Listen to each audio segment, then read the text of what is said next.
umaga po sa ating lahat. Pakisabi lang sa kami natin, natutuwa ako. Nagising ka. Hindi ka natutulog ngayong oras na to. Amen? Amen? Pakisabi rin po sa katabi mo, masarap matulog. Pero, mas masarap magpahinga sa presensya ng ating Panginoon. Amen! Amen!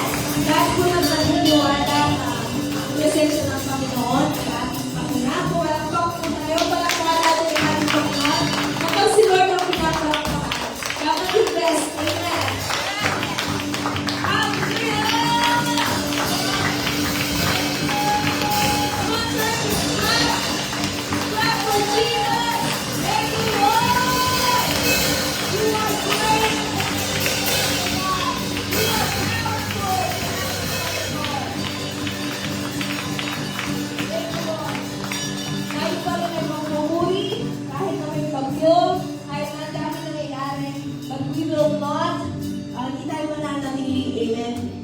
Hindi tayo mananatili na matutulog lang.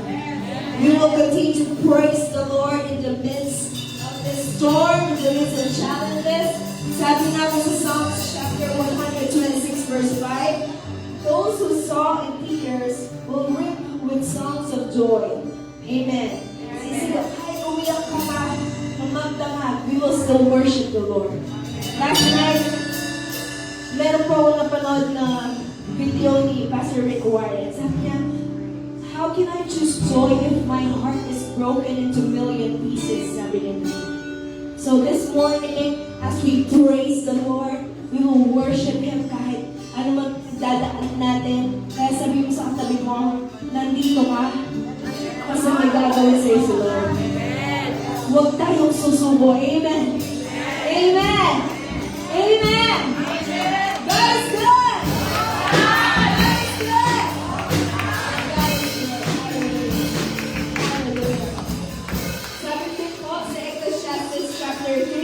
There is a time for everything. At ngayon po, ang gagawin natin ay magpupuri tayo sa Panginoon. We just give our offering of praise. We offer ourselves to Him. We will trade our pain, our sorrows to Him, and He will turn it into joy and dancing. Handa na po ba tayo sumayaw at magpuli sa Panginoon? Dapat natin tayo handa. Amen? Hallelujah!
You're so good, Panginoon.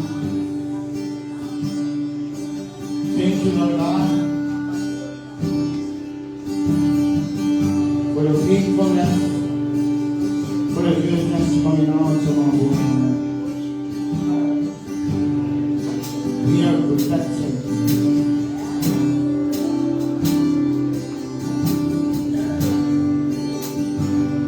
Maraming salamat po sa lahat namin. Ngayong umaga, isip ka, masama ka na buong puso.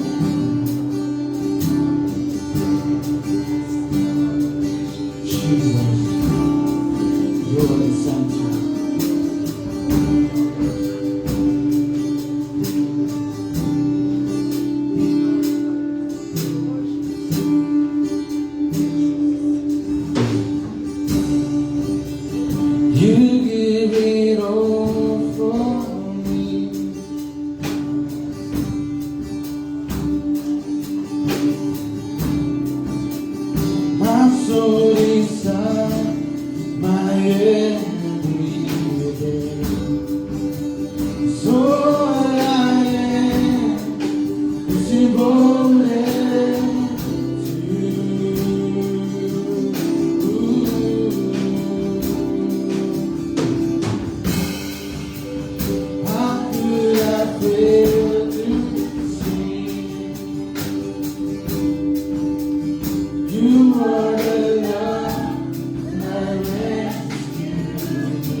The one thing, the one thing that I ask is to be with you.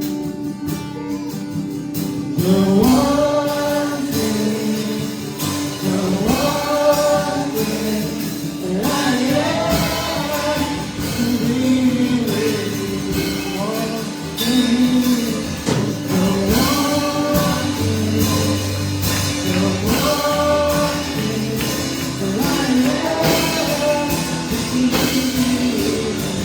One thing, the one thing.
satisfy us, Panginoon.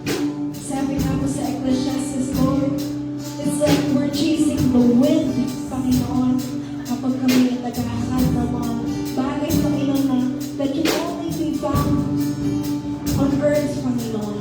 All the earthly things, O God. It's like chasing the wind, Panginoon. Yeah, Lord, I pray, O God, that there should be one of us, Panginoon, that our hearts, that our minds, that our eyes be fixed on you, Panginoon, be set on you alone, O God.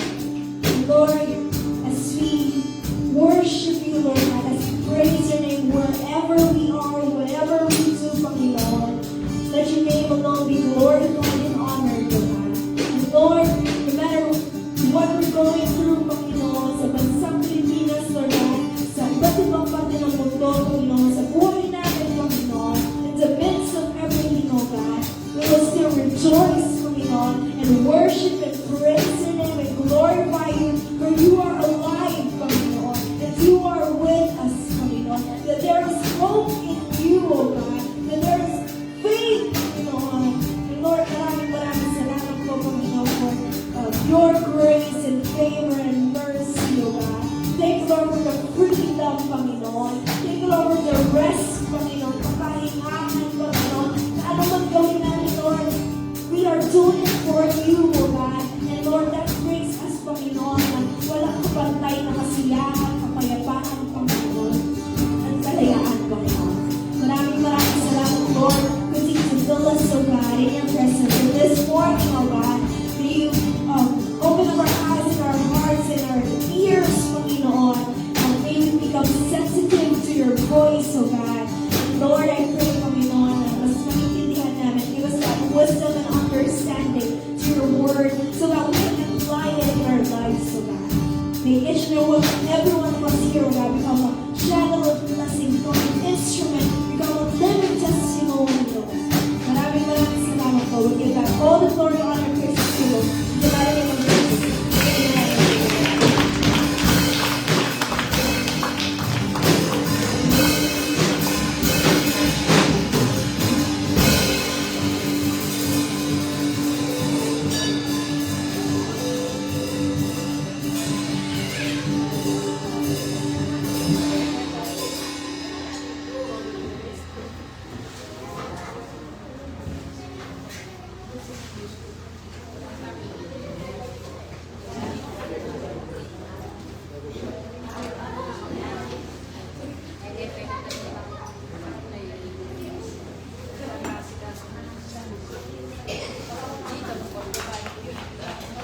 Good morning po sa ating lahat. Good morning! Tayo po'y patuloy sa ating pagpupuri sa ating Panginoon. At dadako po tayo sa ating pagbibigay ng ating mga kaloob at ikapo. Ino po may bless ng praise and worship. Kaya ba pumipon to? Kaya kasilada po rin ito. Bakit di ba pumipatot to? So wala po rin. So when we praise God, natapulat na buhay po tayo dyan. So bago po lahat, ito po, gusto ko na basahin sa ikalawang taga-Korintyo 9:6. Sabi po dito, tandaan ninyo ito, ang nag-aasik na kaunti ay maaani na kaunti, at ang nag-aasik ng marami ay maaani naman ng marami. Ang bawat isa sa inyo ay bigay ng ayon sa sariling kapasyahan na walang pagkatubili at hindi sa pilitan dahil mahal ng Diyos ang mga nagbibigay ng may kagalang. Masabi po dito, tandaan nyo ito. Tandaan nini. Tantiyan nyo yung hanihan nyo. Ano po na kung meron ng kandakan, siyempre nakakanihan. Kung di na, kaya naman. Kung wala kang tenam, nakaala ko pong hanihan. So, hindi po dinamdi ang Pastor Lodan kasi bengke po online. So dahil farmer ko, makarinig kong bagyakin parang panamay niya. Kayo po, di ba? Kaya kapala na kayo po niya. I-explain po na po yung kaya niya. Kaya kami, effect na ng kita na po yung revelation na nawin kapala namin. Totoo po ito. Pagkanda kang binhi na tenap yung pil, dapat ka talaga niya, pero hindi kita po talaga. So, kaya po talaga ito. I-nature lang po kaya talaga tutuloy po. So, kaya pagbibigay natin. Kita mo kumana ng tabo rin. yung gawain ng Lord. Yung kung pamamiyata mo, offering, kung first fruits, na gano'n. Paano nalam niya naman po ito? So, luwa-luwa yung klase pa mo na, pwede kang, kung nagtela mo yung pamilya mo, yung anihan mo, relasyon, tatanan mo, yan talagang anihan mo. So, yun yung mga nag-make niya pupunta ka na. Kung makalalo kung hindi takyaming tatanan ko. Okay, pamamig in church kasi nalanak mo financial nakakatakan. Nakalalapin niya kung ordinary ka mo kung empleyado. So, dito po yan ang isip ko na at importante kaya namin makamadanaw. Siguro, bayo yung clinic, pero dati na rin kong gagawin. Kami po pa siya tatanong kami, pumunta kami po NTA, in agriculture. Kung nakakapila ni tatamnan mo, sabi mo metong hektar. Anong puri mong itanong? Hybrid o ordinary? Pag sinabi mong ordinary, itang metong hektar, dyan ang adwang sakong pali para mananong to. Pag hybrid, manwala yung quality ba itang kayo, hybrid yun, the best yun, ang buto. Kaya po kasing pamananaw, yung hybrid po, yung 1,000 na butil, may mga peraso yung the best na rin. Ito yung pipiliin na po, ikatanaw. Itang the best. So, ipamamiyata mo, ditak. Kunyari po, ditak niya. So, alaya mo ba chance na mag-bless siya? Kung lalawin niya po itang kwento kay Bible ng Jesus Christ at yung kitang leleran itang yung templo kung na mag-offer de tao. At yung may mandog ka rin na makwanta. Ano yung harakag ko itang building niya? Siyempre makwanta tayo. Pero itang balo, halos kusinya mo. At kung kukumpara ko, talangin naman po Bible itang Binyene eh. Pero Binyene po yung the best. Sabihin po the best. The best! Di ba? Kasi nung magwag ko, baryanin mo yun. Tapos, hindi na mahalaga sa kanya yun. Alam mo, pumiti na rin kayamanan. Kumbaga, di ba? May pinarakabi niya, pero ikit Lord ta. Inikit na itang balo na may niya na kapirang mo. Pero ita pa rin the best. Ano pa niya mo po ipamagasik mini? Niya mo karita, pero the best niya. Walang mamungay na doble-doble. Kasi pili niya, hybrid siya. The best ka kayong bini. So mga niyan mo rin po yung papamiyata mo kayo. Dalawa po rin ang tagantagan, dalawa ang nataklata, hybrid, the best. Ito po yung akin ng Lord niya. Alidakan. Okay mo po yung dakan. Wala po problema kayong dakan. Lalo na kung dakan ka bumibig. Mas masakit, dakan ka din niya, pero mas kaya pa rin yung tatagan. Kaya pa mo rin ito the best. Bariyaya pa rin kaya ka. So yung sabihan yung point po, bago tamo, itamo financially, magkulang tamo. Pero alam tayo po yung guri ng Lord kaya tamo. Kita the best ibigay tamo. Ika yung pumikibago mo ito kung the best siya o panugsiya mo. Di ba? Kung isa kayo kung harvest manibag ng Lord, kaya pa mo naman yung amounts yung umpisa. Ito pong the best na ating kayo, yung ibigay. Hybrid, ada po yung binigay amin. The best of the best, 1,000, may mga piraso. Yung sabi, piling-pili yan. So, ito po yung klase pamamaya na ibigay na biyeta mo ng Lord. Kaya pa ako nalaman yung kakalukuhan, ang the best yung ibigay. Lagi tamo pay the best. Abini o ipatupo tamo kayong gawain ng Lord. Amen po ba? Wala pong masayang yan eh. Yan po talagang tamo, let's pray for our times. Ang maraming Diyos, nakila ang makapangyarihan sa lahat. Isa pa po, maraming salamat for your goodness, kindness, faithfulness, and love to us, O God. Isa pa po, bibigyan nila po rin, offering, tithes me, kaya kayo babalik nila po rin. Tithes me, ika Lord, mag-bless kaya kami, na ano po yung ibigay me the best, Lord. Alwa po rin ang latak, alwa po rin ang sobra-sobra. Kung nabiling-pili, Lord, na ibigay me kaya ka buo bilang pasasalamat at pag-acknowledge, Lord, na igana-gana na iniipat mo kaya ka, O God. Kaya salamat po, i-bless mo po yung bawat isa sa amin. This is our prayer in Jesus' name. Amen.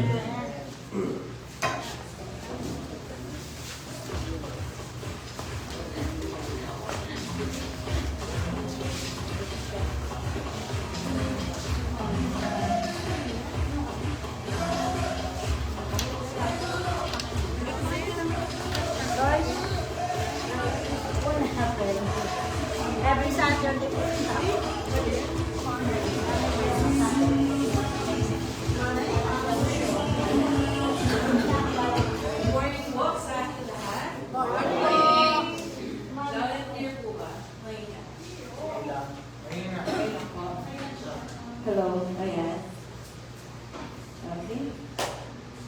blessed? Amen. Kumusta po kayo? Okay naman po ba? Amen. So, before po tayo po sa word ni Lord, meron lang po tayong dalawang announcement for this morning. Unang-una po yung ating Kids Monthly Life Group. So, yan po ay i-restore na po natin. No? So, this coming Saturday, friends, yung pong mga nakuha, mga message from mga matitinding mga alagad ng Diyos, servants of God, dito po natin sila ina-download. Kaya on December 6, that is Saturday, mark your calendar, meron po tayong regional conference sa City Sanctuary Church, San Fernando, sa may Escape. Kung alam niyo po yung harap ng SM, yung malapit sa Robinson's Mall. Doon po sa church ni na Pastor Junel Liwanag, gagawin ang regional conference. Kaya mga kapatid, inaayahan ko po kayo, encourage you to attend this. Kasi this is the only way for us to raise up leaders na talagang magpapatuloy ng gawain ni Lord. Amen po ba? Amen. Sige po, tayo manalangin. Father God, salamat po na despite of the weather, nandito po ang bawat isa. We are expecting, Lord, more from you. Alam po namin na hindi ho sayang ang pagdalo po namin dito. And we know, Lord, na meron ka pong matinding gagawin, meron kang matinding revelation, hindi lamang po yung mga nandito, but also those who are watching online. Lord, we pray that we will not miss yung pong purpose bakit kami nandito. Lord, salamat po sa powerful message, powerful words mo. We declare that our heart is open, our mind is alert, and our spirit, Lord, is receptive dun po sa iyong revelation. I pray, Lord, Holy Spirit, kayo po ang patuloy na magturo sa amin. Kayo po ang patuloy na mag-transform sa amin. Not the flesh, Lord, but your voice ang pong marinig ngayong umagang ito. Lord, nawa, patuloy po kayong maranasan ng bawat isa sa amin. Be in our midst, O Lord God, at kayo po ang patuloy na maitaas. This we pray in Jesus' name. Amen. Amen and Amen. Title po ng message natin this morning is The Power of Yes. Sabi nga po sa katabi mo, yes. Alam niyo po, itong salitang yes, napaka-iksi lang, pero it's so powerful. Ba't mo nasabi yan, Ate Wilma? Kasi, there are things in our lives na nag-open yung opportunities when we say yes. No? Meron ko na-experience sa bagong bagay, or pwedeng meron kang mapupuntahan na bagong lugar just because you said yes. Amen? Yes? Diba? A single yes can redirect our life. Tama po ba? Sometimes, dahil nag-yes ka, it can turn your life around. Amen? Let me give you an example. Kung hindi ka nag-yes sa napangasawa mo, sana wala kang beautiful kids ngayon. Sana wala kang mga awesome kids ngayon. Amen? Amen? Minsan pa nga kahit nagtanan lang dahil nag-yes ka.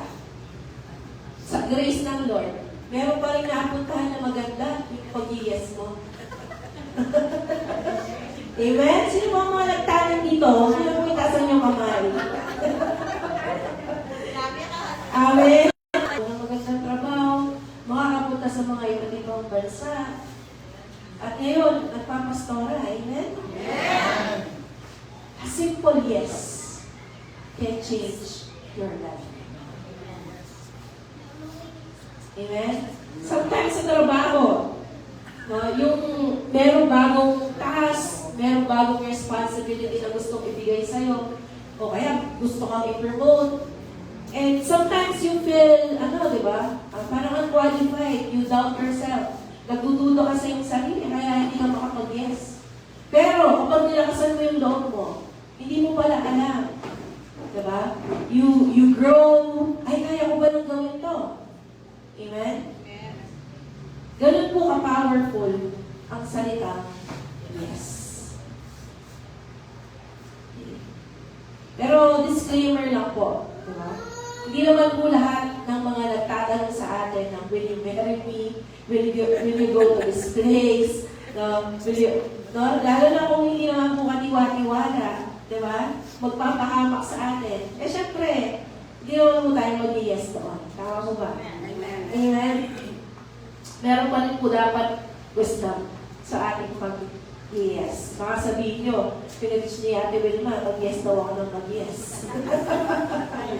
Okay? Meron pa rin po knowledge, meron pa rin understanding and wisdom. Amen? So, kasi dapat daw pag nag-yes tayo, kapag hindi mula sa Diyos, sabi kasi ng 1 John chapter 4, test everything. Baka hindi yan yung, kumbaga, meron tao na lalapit sa'yo and that person doesn't have the will of God and even the Spirit of God. Eh, yun po yung mga hindi po natin dapat pinag-yesan. Amen? Sinabi ng pari, kakabilog na. Yes, sana. Power of yes. Ali, amen? Yes is a powerful word. Lalo na po kung mag-yes tayo sa ating Panginoon. Amen? The most life-changing yes that we can do in our lives ay yung mag-yes ka sa tawag ng Panginoon. Amen? Let me give you an example. Kung si Peter, siya ay nag-step out doon sa boat dahil tinawag siya ni Lord. Diba? Sabi ni Peter, Lord, kung ikaw yan, tell me na lumapit sa'yo. And sabi ni Lord, ako to, huwag kayong matakot. And then Peter was able to walk on water. Wala na po tayo nabalitaan na ibang tao aside kay Peter na nakapaglakad sa ibabaw ng dagat without using any tool, without using any gadget or any modern technology. Si Peter lang, because he said yes to the call of God na to step out of the boat, siya ay nakapaglakad sa tubig. Kaya hanggang ngayon sikat pa si Peter yung kanyang kwento ng paglalakad on water. Amen? Just because he said yes to God. Amen? And then another example is, amen? Nandito mo po ba? Amen. Amen? So, Mary said yes, kahit po siya ay pwedeng mapahiya, no? Misunderstood dun sa nangyari sa kanya, and even mawala yung kanyang fiancé, just because the Lord called her for this specific mission. Kasi sabi ng Luke 1:38, sabi ni Maria, ako'y alipin ng Panginoon. Mangyari nawa sa akin ang iyong sinabi. No? Kasi sabi niya, magbubuntis ka. Pagbubuntis mo yung bugtong na anak ng Diyos. Amen? Sa moments po sa ating buhay, yung yes is not just basta yes, but it is a decision. Amen? They are divine appointments sa buhay po natin. Na when the right time, a right moment, no? Tawagin po natin yes moment. No? Pag yun ay na-capture mo, it can change your life. Amen? Amen. Power of yes. Yan po yung ating mensahe ngayong umaga nito. Tingnan po natin yung ating key text or main passage this morning. This is about yung unang mga tinawag ng ating Panginoong Jesus to be His first disciples. We can read this in Luke chapter 5, verse 1 to 11. Sabay-sabay po natin basahin. No? Sabi niya sa verse 1, minsan, habang nakatayo si Jesus sa tabi ng lawa ng Genesaret, nagsisisigan ang napakaraming tao sa paglapit sa Kanya upang makinig ng salita ng Diyos. May nakita siyang dalawang bangka sa baybayin. Nililinisan na ng mga mangingisda kanilang mga lambat. At wala sila sa kanilang mga bangka. Sumakay siya sa isa sa mga ito na pag-aari ni Simon o ni Pedro. No, mas kilala po natin sa kanyang pangalan. Hiniling niya rito, hiniling niya kay Pedro, na ilayo niya ng kaunti yung bangka mula sa baybayin. Naupo siya sa bangka at nangaral sa mga tao. Verse 4. Pagkatapos ng mga aral, sinabi niya kay Simon, "Pumalaot kayo at ihulog ang mga lambat upang manghuli." Sumagot si Simon, sabi niya, "Guro, magdamag na po kami napagod, ngunit wala kaming nahuli. Ngunit dahil sinabi niyo, ihuhulog ko ang mga lambat." Ganon nga ginawa nila at nakahuli sila ng maraming isda.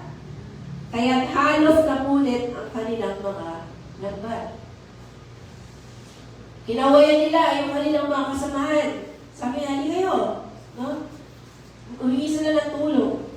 Dahil upang magpatulong, lumapit naman ang mga ito at napuno nila ang 2 bangka. Ano ba't halos lumubog ang mga ito? Nang makita yun ni Simon Pedro, siya'y lumuhod sa harap ni Jesus at sinabi, "Lumayo kayo sa akin, Panginoon, sapagkat ako'y isang makasalanan." Nagilala siya at ang kanyang mga kasama dahil sa dami ng kanilang nahuli. Gayon din sina Santiago, Juan, at ng mga anak ni Zebedeo, at ang mga kasosyo ni Simon. Sinabi ni Jesus kay Simon, "Huwag kang matakot. Mula ngayon, mga tao na sa halip ng mga isda ang iyong puhulihin." Last, nang maitabi na nila ang mga bangka sa pampang, iniiwan nila ang lahat at sumunod kay Jesus. Praise be to the Lord sa pagbabasa po ng kanyang mga salita. Amen. Tignan po natin yung story ni Simon Peter or ni Pedro sa tatlong ito. There are 2 yes moments na nangyari sa kanya na nag-transform ng kanyang buhay. Number 1, the first yes moment niya. No, yung utos ni Lord sa kanya. Sabi niya, "Pumalaot kayo at ihulog ang mga lambat upang manghuli." Yun yung utos sa kanya. Yun yung word ni Lord sa kanya. Remember dun sa story, nililinisan na nila yung lambat kasi bokya. Wala silang nahuli. Ang sabi nila, "Magdamag na kami, Lord." No, that was their hesitation. No? Yung hesitation ni Pedro is that, "Guro," sabi niya, "magdamag na kami napagod, ngunit wala kami nahuli." Amen? Nandun na sila sa malapit sa pampang eh. Diba? Meron ba nanguhuling malapit sa pampang? Wala, diba? Madaling araw pa lang yan, pumapalaot na sila, pumupunta sa malayo, doon sa medyo malalim, kung nasaan yung mga isda. So, since ito yung kanilang kabuhayan, siguro, kung yan yung, wala pa naman siguro nag-opisina dati, no? Kung meron man yung mga tax collector siguro, no? Pero during that time, kung fisherman ka, bata ka pa lang, yun na ang trabaho mo. Tama ba? Yun na yung kabuhayan mo. So, expert ka na dyan.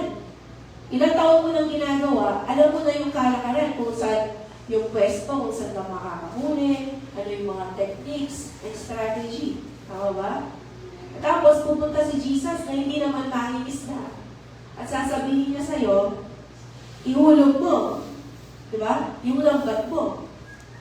At doon lang sa bababaw. Kung ikaw si Simon Peter, susunod ka ba? You are the expert eh.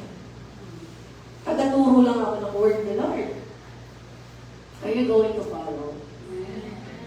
Tingnan po ninyo yung response ni Peter. Sabi niya, "Guro," this is the hesitation, diba? "Guro, magdamag na kami. Na nag-isda, wala kami nahuli." Baka wala talaga. Malas talaga during this time. Parang gano'n. Amen? Wala yung mga isda. Tumakas. Pero sabi niya, dun sa first yes moment niya kay Lord, dun sa verse 5, ngunit dahil sa sinabi ninyo, ihuhulog ko ang lahat. Amen? Peter obeyed. That was his first yes moment. Dahil sinabi mo, Lord, susunod ako. Remember, hindi pa po alagad si Peter. This was his first encounter with the Lord Jesus Christ. Wala pang authority si Lord na disciple kita, susunod ka sa akin. Wala pang gano'n. Amen? So, Peter obeyed not out of confidence in himself, but out of trust in Jesus. Diba? Hindi dahil magaling ako, Lord, kaya ako gagawin ko. Dahil sinabi mo. Amen? Amen. Pwede sanang mag-go si Peter dito, diba? Pwede niya sabihin, Lord, pagod na ako, wala naman nangyari. Magdamag na nga ako kami nagpagod. Magdamag na kami nag-try. Amen? Pero wala pa din eh. Amen? Pero alam niyo po sa buhay natin, sometimes God is asking us to try again doon sa part na nag-fail po tayo. Amen? Ano po kayang area ng buhay mo? Yung tinatawag ka ng Lord ngayon, to try again. Diba? Minsan nakakapagod eh. Diba? Yung, ay Lord, parang walang nangyari dito sa ginagawa ko. But the Lord is telling us this morning, try again. Ihulog mo muna ulit yung lambat mo. Dahil sinabi mo, Lord, susunod ako.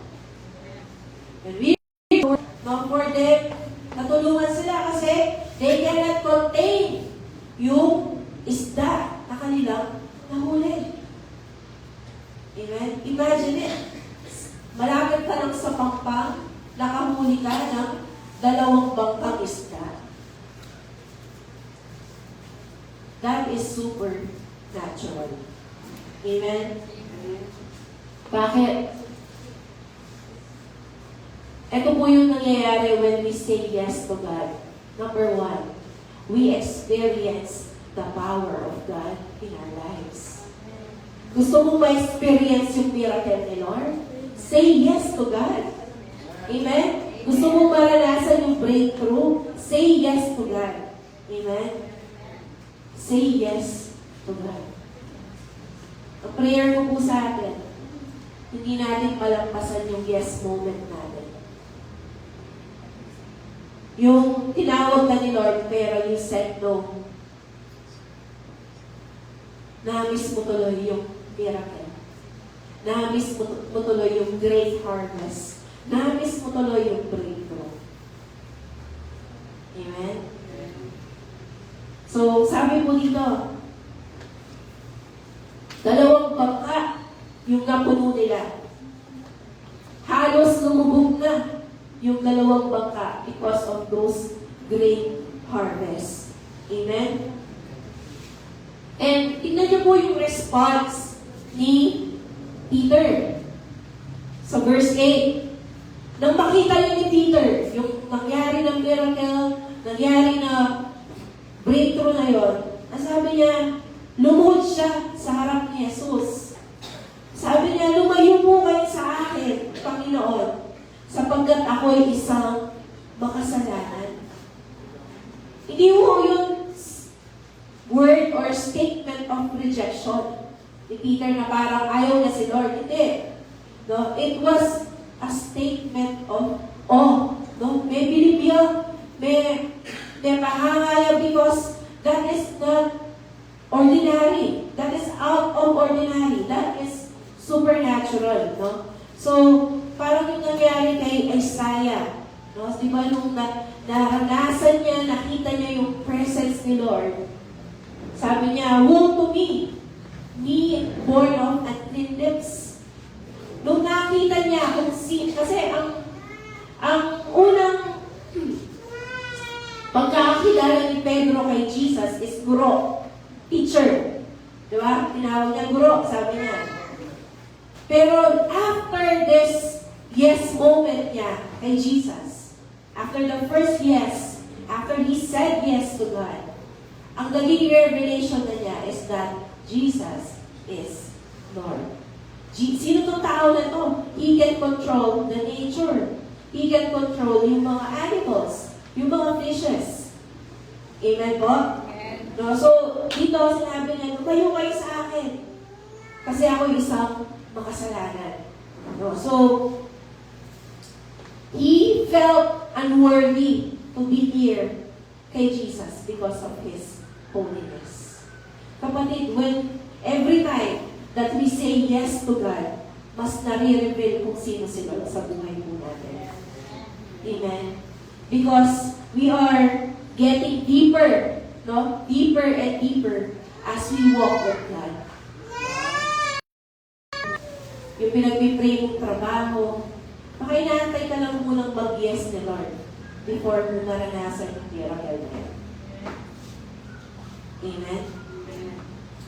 Yung miracle po, na-unveil, na-reveal pagkatapos mag-yes ni Peter. Amen? Meron po mga pagkakataon sa buhay natin na minsan parang pagod na tayo. Emotionally, no, yung parang you are loving this person, pero parang wala naman nangyayaring pagbabago or transformation. No, financially, magobra na ka man, pagpagal na ka man, pero bakit parang walang huli, kagaya ni Peter? Amen? You fish all night, pero you caught nothing. And then, eto nga po yung whisper ni Lord sa atin, try again. At itagwimit din, huwag kayo lang na, may harap. Try again.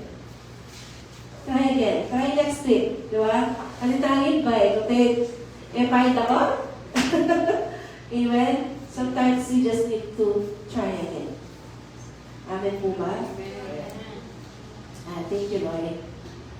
So, when you do, sabi dito, you find that the same situation where you once failed becomes the place of your great testimony. Kasabi na po nila, ulitan kayo. Sabi na, when you say yes to God again, when you trust God again, no, kagaya ni Pedro, yung place where you failed become the place of your great testimony. Amen? Because you tried again. Because you said yes to God. Amen? People will fail us. Kahit ka rin. Minsan ma-frustrate ka. Minsan, na-amit itang expectation mo. Pero pag Lord, kaya kang may tiwala, kaya kang nilawi, He will never fail us. Amen? Kaya nga po kung gusto natin maranasan yung kapangyarihan ng Diyos, kagaya ni Peter, dapat mahanap po natin yung presensya ng Panginoon. Kasi kapatid, naghahanap ka ng power, naghahanap ka ng miracle, naghahanap ka ng sagot doon sa problema mo. But without the presence of the Lord, hindi mo mararanasan yung power niya. Amen? Kailangan dumating kang panto ng kembero, that is the presence of God. Matthew 6:33. Seek first the kingdom of God and His righteousness, and all these things shall be added unto you. Nanuwari po natin kay kingdom of God. What is ano yung meron in the kingdom of God? The King, our Lord Jesus Christ, the God the Father. Amen? Yung kanyang presence, yung kanyang power, yung nandoon po lahat ng breakthrough at hinahangad po natin na solusyon sa lahat ng ating problema. Kaya kapatid, kung meron kang kauuhawan, hahanapin, at kakaobsesan, that is the presence of God. Kasi po, ang presence at power ng Panginoon, package po yan. Hindi pwedeng nandiyan ang presence at wala yung power niya. At hindi rin naman pwede na nandiyan ang power, pero wala yung presence ni Lord. Amen? Lagi pong package yan. If you want to experience the power of God, See to it that you are in His presence. Amen. Power and presence of God. Amen. May nakukuha po ba tayo? Another example in the Bible na yung presence and power ni Lord go hand in hand. Number 1, si Isaac. Doon sa Gerar, nakwento ko na po ito dati sa preaching ko. Genesis 26:3, sabi ni Lord sa kanya, "Stay in the land for a while," sa Gerar, "and I will be with you and bless you." Yun po yung sikreto. I will be with you and bless you. No? So God told Isaac to stay in Gerar during a famine. No? So His presence meant provision even in the place of lack. Kasi gusto pumunta ni Isaac sa Egypt eh. Diba? During that time. Pero sabi ni Lord, hindi, stay ka lang dyan. I will be with you and bless you. Wala pong problema sa lugar. Kahit nasa lugar ka, US ka, Pilipinas ka, basta kasama mo ang presence ni Lord, nandoon ang blessing ka. Amen? Kaya meron kang isisik, that is the presence of God. Amen? Sino pa po dito yung seeker? Sinisik mo pa ba yung presence ni Lord? O yung power niya? Without the presence, there is no power. Amen? Pangalawa, si Moses. Sabi ni Lord sa kanya sa Exodus 3:12, I will be with you. Kasi si Moses, he felt unqualified doon sa calling ni Lord sa buhay niya. Di ba ang dami niya ang dahilan? Kaya kung pupiyasong magsalita hanggang sa medical ni Lord. No, happy ko ni Lord. Pero by the grace of God, binigyan niya siya ng assistant, ng spokesperson, si Aaron. No, habang nagre-reklamo siya, habang nakikipag parang debate or parang nakikipag-diskusyon na siya kay Lord. Parating na si Aaron, no, to parang image siya. And sabi ni Lord, ayan yung kapatid mo, parating. Sige, I will make you like His God, and you will be your like spokesperson. Pero sabi po dito sa Exodus 3:12, I will be with you. Yun po yung sikreto. Pag tinawag ka ni Lord, asahan mo, He will be with you. Amen? Siya po yung mag-qualify sa atin doon sa pagkatawag niya sa atin. Amen? So, God offered His presence, no? Hindi mo, God didn't boost yung self-confidence ni Moses, but yung kanyang presence po talaga yung sikreto. Amen? And lastly, si Joshua, diba?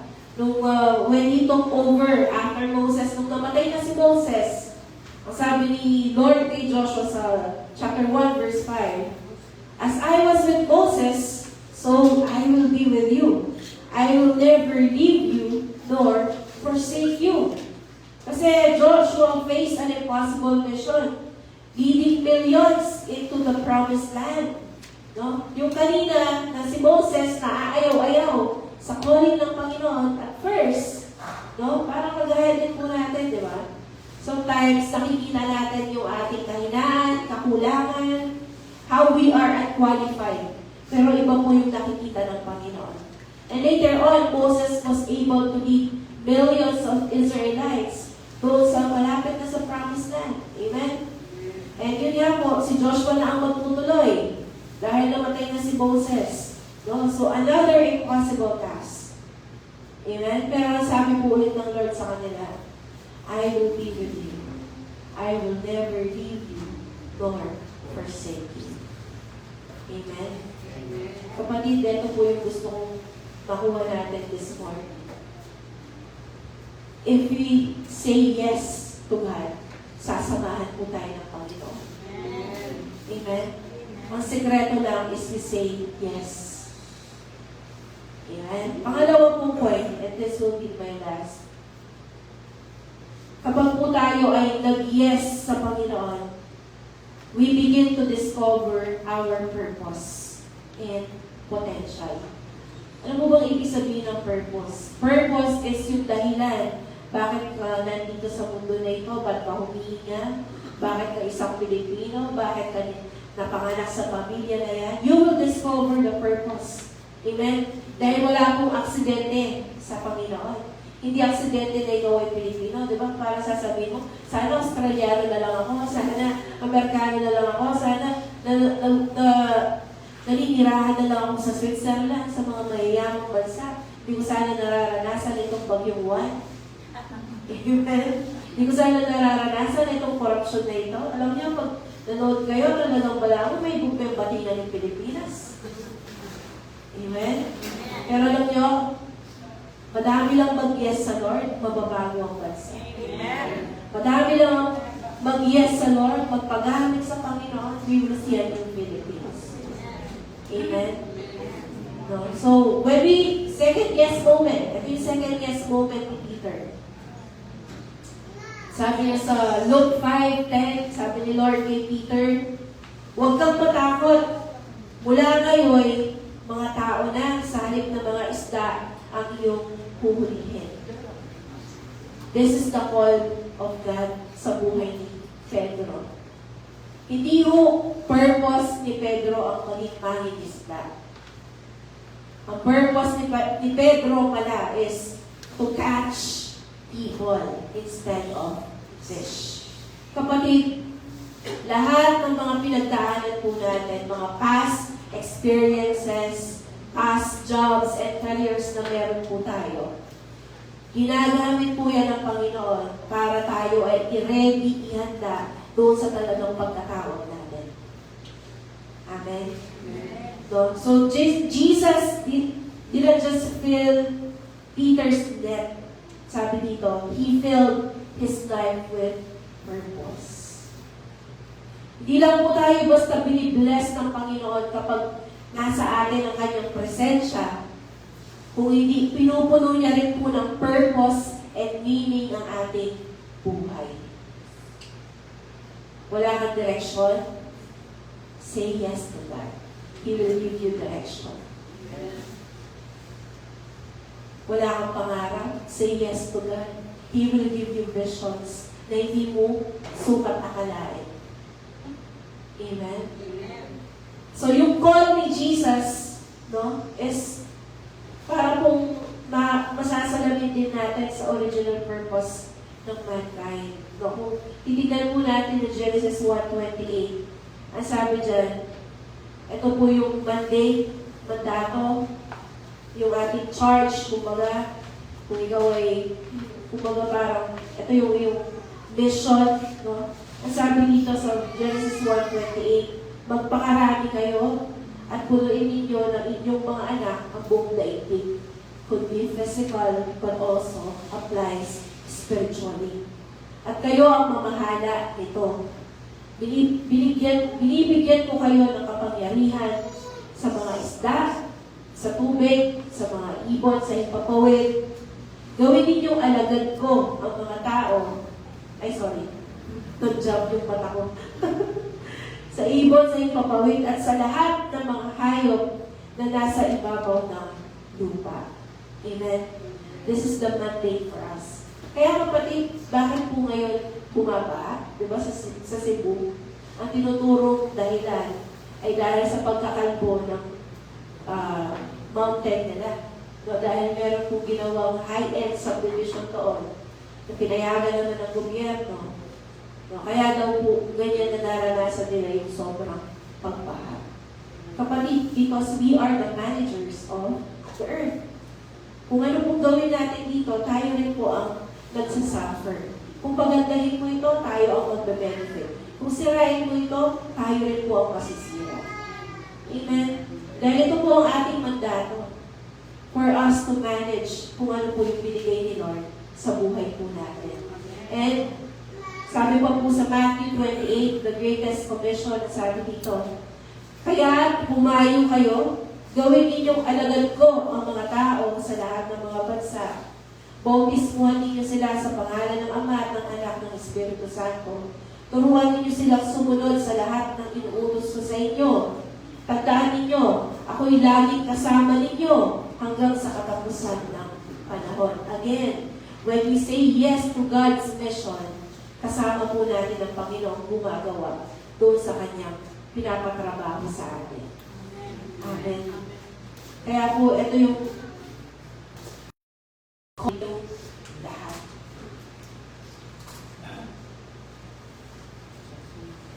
Iniwan nila ang lahat at sumunod kay Jesus. What they left, everything, no? Tatlong P, yung kanilang iniwan. Profession.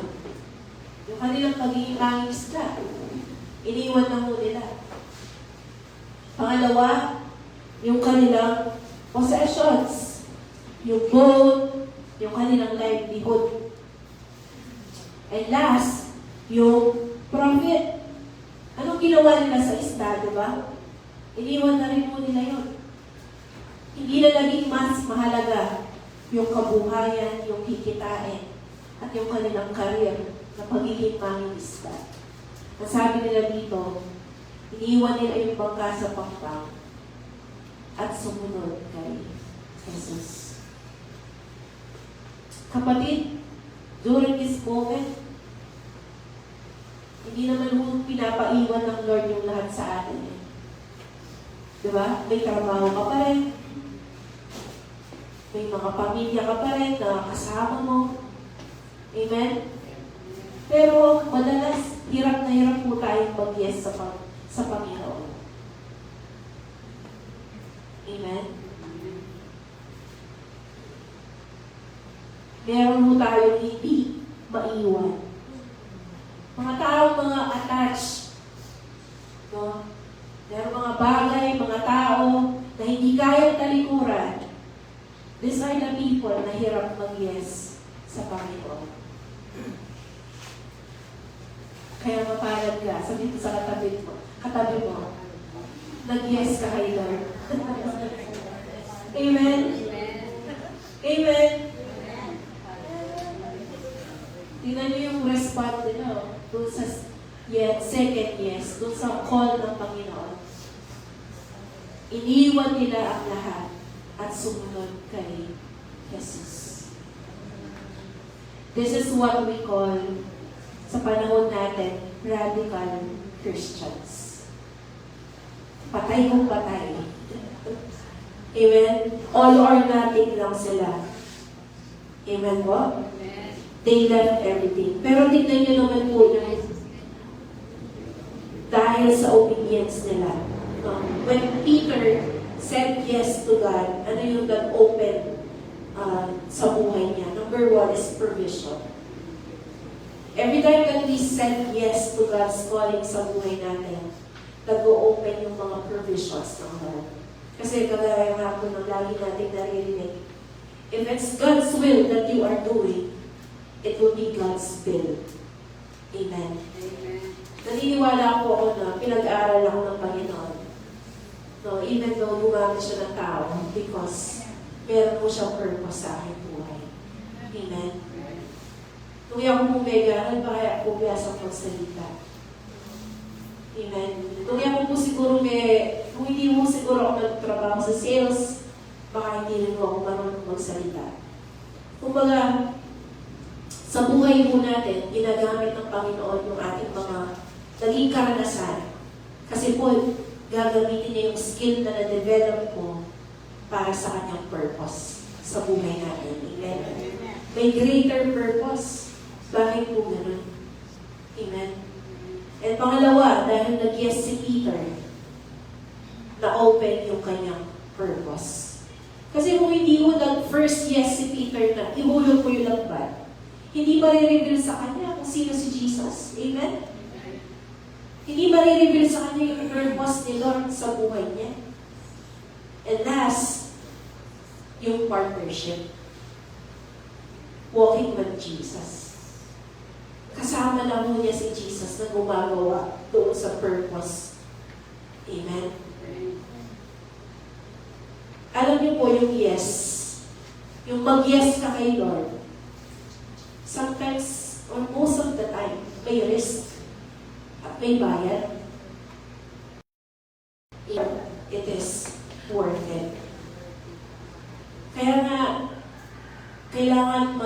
ma-overcome po natin yung ating mga fear. Di ba? Yung parang sa utak mo, what if I fail? What if hindi ko magawa yung pinapagawa ng Panginoon? Or, what if, di ba? Ang daming what if. What if, what if, what if. Pero God says, kagaya na sinabi niya kay Pedro, do not be afraid. Huwag kang matakot sumunod. Huwag kang matakot mag-yes kay Lord. Kasi po, si Lord, wala pang track record na siya ay nagkamali. Wala pang track record na siya ay nag-fail. Amen? Yung sa asawa mo, o kaya sa naniligaw sa'yo, nag-yes ka, ay alam mo nang madami ng track record ng mali yan eh. Amen? Di ba? Sa ibang tao, na merong itinatanong, merong ino-offer sa atin na imperfect yan, meron ng mga track record ng pagkakamali yan, kaya nga ang dami ng mga failed relationships eh. Pero nag-yes ka pa rin. Nag-take risk ka doon sa tao na yan, doon sa opportunity na yan, sa business na yan, no, sa course na yan. Nag-yes ka kahit hindi mo alam. Pero, how much more sa ating Diyos? Amen? Na hindi bumibigo. Say yes to God. Amen? O kaya naman, minsan naisip natin, I tried before, pero hindi naman gumana. Diba? Gawa ko na po dati yan, ginawa ko na dati yan. Pero hindi naman nag-work out. God is saying to us, because I say so, try again. Kagaya po ni Pedro, diba? Sabi niya, dahil sinabi mo, guro, gagawin ko. Amen? And last, yung unwillingness to surrender. Diba? Yung I might lose what I value. Ito yung matinding matinding challenge sa atin eh. Kapag dakal ka piman dyan, dakal ka ma-value, dakal ka consider, it's so hard to surrender to God. But God says, if you lose it for me, you'll find true life. Diba? Sabi po, kung sino ang nag-iingat ng kanyang buhay, ang siyang mawawalan nito. Ngunit ang nagwawala ng kanyang buhay for my sake, for my purpose, for my mission, siyang magkakaroon nito. Amen? The power of yes, kapatid. You will experience God's presence and power, and you will know your purpose if you say yes to God. Amen? The power of yes is not just about opportunity, but it is about obedience. Pagsunod, yung kataho natin kanina, yes, Lord. Yes, Lord. Yes, yes, Lord. Amen. Peter, yes, brought him into the presence of Jesus. And your yes today, kapatid, might change your family, your direction, and even yung next generation mo. Amen? Which yes is God asking from you today, kapatid? Ano kaya yung yes na hinihingi ng Panginoon sa buhay mo ngayon? Is it to trust God again? Is it to serve God again? Is it to forgive someone? Or is it to step out of our comfort zone? Kapatid, kung gusto mo lagi ang comfortable life, you will be useless to God. Ouch! Sakit naman magsalita ni Ate Wilma. Tutuboy ka. Kung tabuhin mo, laging comfortable life, laging blessed life, and you do not know how to sacrifice for the Lord, ay nakapaging kalanit-ganit ka po. Amen.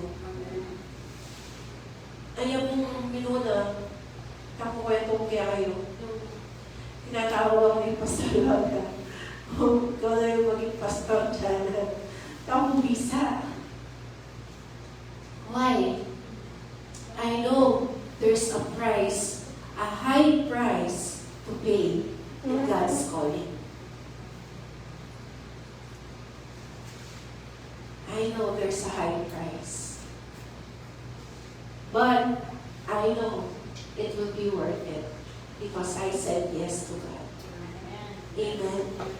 So your yes, kapatid, the yes you give to God today will always be greater than the no you say to fear. Alam po natin, no, minsan, sabi ko na nga po dito, ang pinakamabigat na emosyon na isang tao na pwede niyang maranasan ay ang salitang pagsisisi or regret. No, minsan po, yan po yung pinakamasakit na pwede nating maranasan. Kapatid, minsan hindi yung maling yes, no? Kundi yung mga yes na hindi natin nasabi. Yun yung ating pong pagsisisihan. Minsan may akata mo mga ng itong tao, itong okasyon, itong sitwasyon, itong bagay. Sabi niya ganyan, mas higit kang magsisisi doon sa mga pagkakataong pinalampas mo na hindi ka nag-yes. Kasi sa bawat yes, Lord, na sinasabi po natin, ay merong blessing na nakalaan si Lord para sa atin. Amen? Amen? Ang sikreto po doon is, yes, Lord. Yes, Lord. Kahit po ako'y natatakot, susunod ako. Kahit ako'y nahihirapan, yes, Lord pa din. Amen? The power of yes sa buhay po natin. Kapatid, hindi pa po tapos ang 2025. At ang paulit natin dinideclare sa taong ito is a year of breakthrough sa ating buhay. Ang sekreto pala for us to experience breakthrough is say yes to the Lord. Say yes to God. Amen.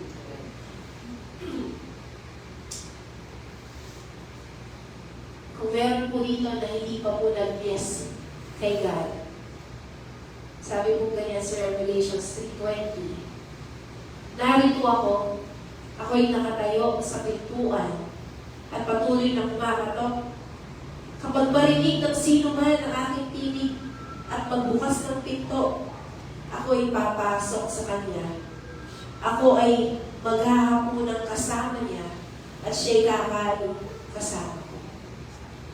Today, kapatid, if we hear God's voice calling for us into something, huwag mo natin pagmatigasin ang ating puso. No? And mag-yes po tayo sa Panginoon. Ang panalangin ko sa atin, hindi natin ma-miss yung calling ng Lord sa buhay po natin. And we said no. No, dahil marami po tayong mamimiss out doon. Imagine our Lord Jesus Christ. Kung hindi mo siya nag-yes to the Father, wala mo sana tayong eternal life at kaligtasan. Amen? Di ba? Yung alam mong ang purpose ng buhay mo, mamatay. Di ba? That you will born into our servant. Kasi from being a God status, siya'y naging mankind. Looban mo, Panginoon, ang mangyari. The ultimate yes ay yung obedience ng ating Panginoong Jesus sa kanyang Ama. No? Na nag-brought ng salvation sa bawat isa sa atin. Ganun po ka-powerful ang isang yes na gagawin mo sa buhay mo. The power of yes. Amen? It can affect even the next generation. Amen po? Kaya nga kapatid, tumayo po tayong lahat. And tayo po'y manalangin sa oras na ito.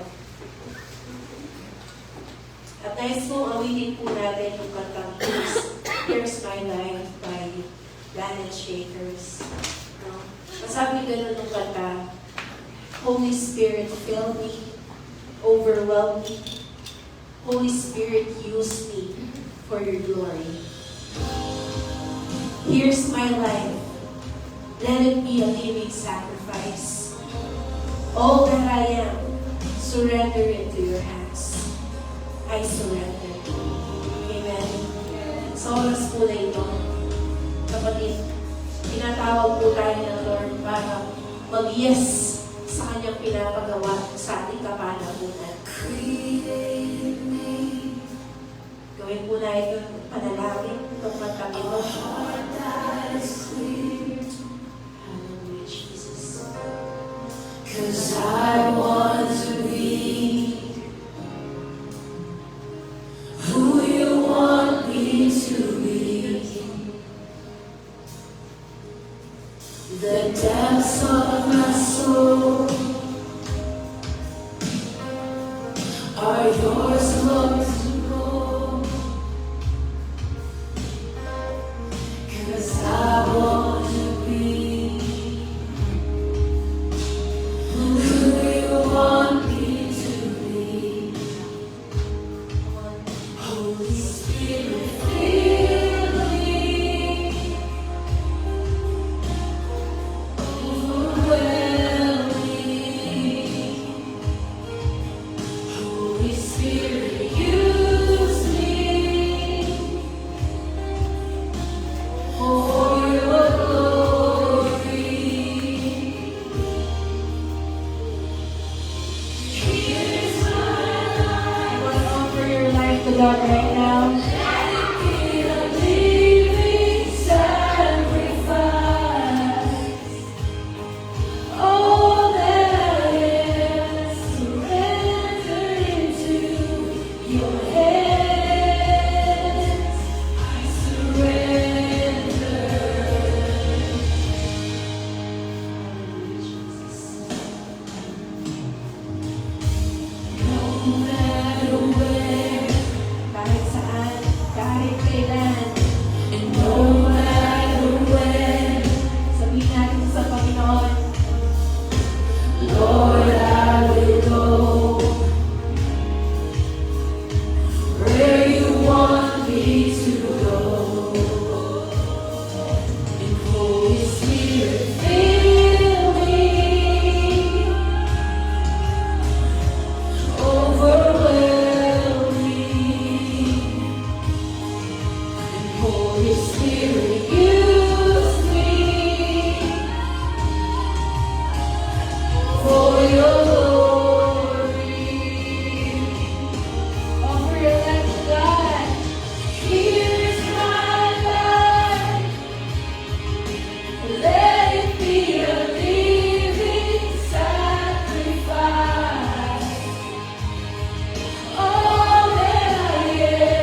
it all to you, Lord, for your glory.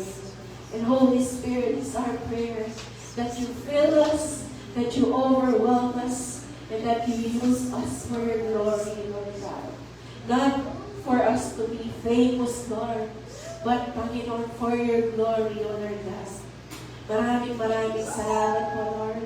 No matter where and when, O Lord, kung nasan po yung sinabi mo, we will go, O Lord God.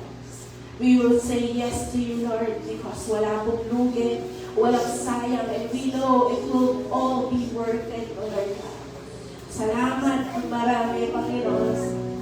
Thank you, Lord, for the wonderful calling that you have for our lives. Salamat, Lord, sa bawat isa na nandito.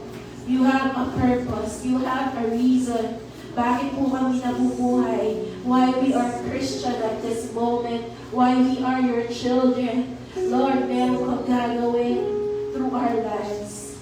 That you will make this life count, O Lord God. Na hindi lamang po kami dadaan sa mundo na ito and then we will die. But Lord, we will leave a mark. We will leave a legacy for the glory of your name, O Lord God. Hindi lamang po kami mabubuhay for ourselves, for our family, Lord. But we will live for you, Lord God. We will live for your purposes. We will live for your calling, Lord. And I pray sa aking mga kapatiran, Lord, even mahirap, even may sacrifice, even meron pang kailangan iwanan, I pray that they will see it. Thank you, Lord. May our hearts continue to long for your presence, not just your power, but Lord, mauwaw kami sa your presence, not just on the blessing that you can give, but on your purpose, on your calling sa aming mga buhay. Maraming salamat, Lord. We thank you for your message this morning. And Lord, right now, nakita po, Panginoon, those who raise up their hands, nakikita mo yung mga puso na nagsusurrender sa'yo sa calling mo, Panginoon. Honor their faith. Honor their commitment, Lord. Maraming salamat. Tanggapin po natin ang pagpapala ng Panginoon ngayong umagang ito. The Lord bless you. The Lord make His calling so loud and so clear sa inyong mga buhay. The Lord grant you vision. The Lord grant you clear vision, clear direction para sa inyong mga buhay, pamilya, career, negosyo, sa inyong cell group, in your spiritual life. The Lord grant you that success. The Lord make His face shine upon you. And may you have a heart that seeks God. Sabi ng Panginoon, draw near to me, and I will draw near to you. Nawa, you take the first step, kapatid, to say yes to the Lord. This week, maranasan mo yung miracle ni Lord because you said yes to God. In Jesus' name, amen and amen. Meron po tayong may meeting po tayo sa aming mga kasamang leaders after our groupings and new fellowship. Kaya po, wag po muna tayong aalis. God bless po.